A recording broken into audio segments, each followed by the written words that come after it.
Hello, my name's Adam James Huff, VP candidate for community this year in Beds SU elections, and today was the final question time, and needless to say it went fantastically well. I couldn't feel better.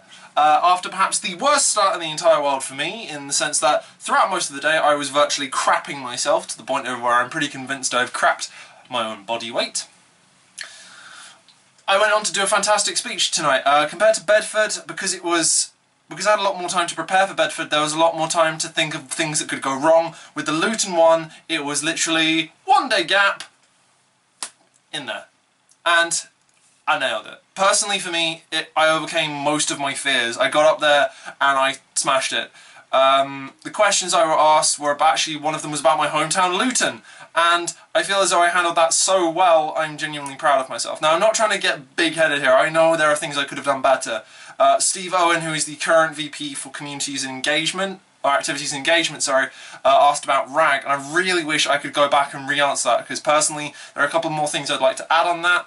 Obviously, this year RAG has not been well advertised at all. I wouldn't force people into it because that's like conscription, and that's not cool. But the one thing I would strongly advise is maybe making an incentive, making it kind of incentivized, so kind of going, hey, if you do RAG as part of your volunteer work, it'll look great on your CV, and also it'll allow you to interact with your wider community. And I feel as though that RAG is definitely something that, if elected as VP community, I'd really love to work with. I'd love to appoint some really good organisers. I'd like to work with events management students as well, to kind of push the profile up there. It has a massive scope, and I really wish I could re-answer that question. So Steve, if by any chance you are going to watch this, that would be my new answer to that question, because let's be honest, my one I gave earlier was a bit crap. So overall, it was fantastic. I had my phenomenal fiancée there with me. That is the best use of alliteration ever, even though they're not the same letters. I had her there with me. I had some of my some really good friends there with me as well.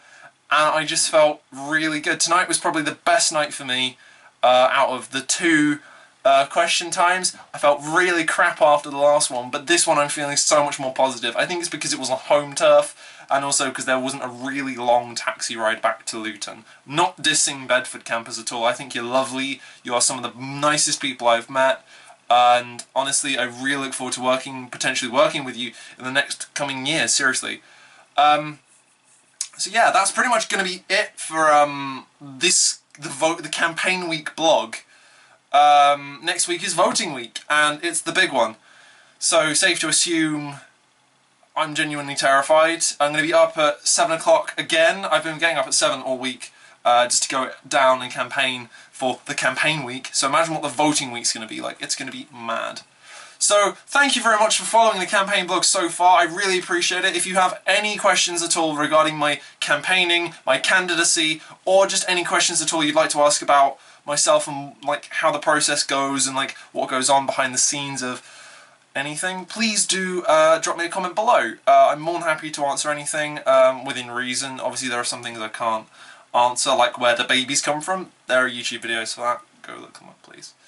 Seriously. But yeah, ultimately, thank you very much for watching so far. I really appreciate everyone who's watched and kept up with the journey, really. I know I haven't been really making vlogs properly, but this has been really consistent with me. So thank you very much for watching Damo Hook, though, or Adam James Huff on the campaign trail. It's day 4. Tomorrow is day 5, where I'm relying solely on my campaign team to do some really good work for me. So seriously, guys, if you're watching, which I hope you are, because, you know, campaign team, poke, poke. Yeah, go do me proud tomorrow and vote Huff. See you guys soon.